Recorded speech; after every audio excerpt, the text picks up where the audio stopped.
স্বাগত জানাচ্ছি সমযোগের বিশেষ আয়োজন জনমতে। ত্রয়োদশ জাতীয় নির্বাচনকে সামনে রেখে জনগণ কি বলছে শুনে আসা যাক তাদের নিজ মুখ থেকেই। সঙ্গে আছি আমি পবিত্র পারভেজ, সঙ্গে থাকুন।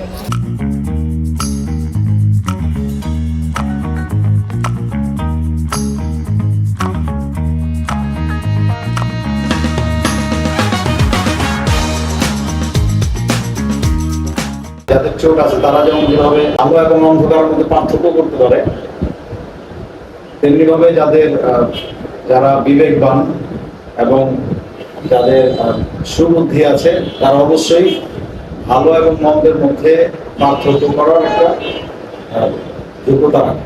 আমি মনে করি আমাদের এই অঞ্চলের যারা বাসিন্দা আছে আপনারা সবাই ভালো করে জানেন যে আমাদের অধ্যাপক মামুন মাহমুদ ভাই উনি একজন সৎ এবং নিষ্ঠাবান স্বচ্ছ মানুষ হিসেবে এই অঞ্চলে পরিচিতি লাভ করছেন। উনি একজন শিক্ষক। ওনার রাজপথের যে লড়াই সংগ্রাম এটা খুব অনেক বড় একটা সফর এবং উনি দীর্ঘদিন রাজপথে থেকেই লড়াই সংগ্রাম করছেন। স্বৈরাচার ফ্যাসিস্ট উনি হাসিনার বিরুদ্ধে উনি যখন আন্দোলন সংগ্রামে সক্রিয় ভূমিকা পালন করছে তখন ওনাকে একদল ওনাকে এইভাবে দুনিয়া থেকে সরায় ফেলার জন্য চেষ্টা করছে এবং ওনার জানের উপর এরকম আঘাত করছে।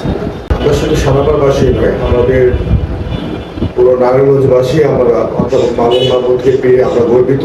এই জনগণের বন্ধু, জনগণের সেবক অধ্যাপক মামুন মাহমুদ ভাই একজন সৎ নিষ্ঠাবান ব্যক্তি, পাশাপাশি উনি একজন অধ্যাপক। ওনার গত 17 বছর ধরে স্বৈরাচারদের বিরুদ্ধে উনি লড়াই করে গেছে। ওনার অনেক অবদান আছে দলের প্রতি।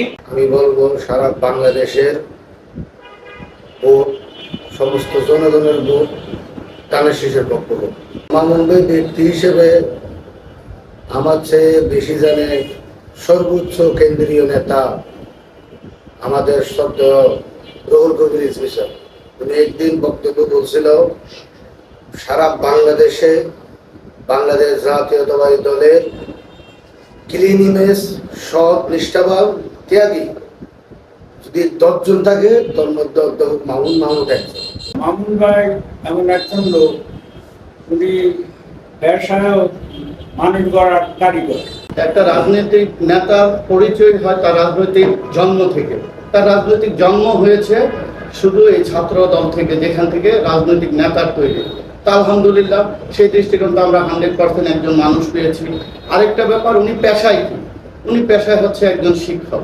একজন শিক্ষক হচ্ছে মানুষ গড়ার কারিগর। তো উনি যেভাবে ছাত্র ছাত্রীদেরকে শিক্ষা দেওয়ার মাধ্যমে দেশ পরিচালনা করার জন্য তাদেরকে যোগ্য হিসাবে দিক নির্দেশনা দেন, পড়াশোনা করায় শিক্ষায় শিক্ষিত করে দেন, ঠিক একইভাবে রাজনীতির মাঠেও উনি জনগণকে একইভাবে উনি পরিচালনা করে দিক নির্দেশনা দেন।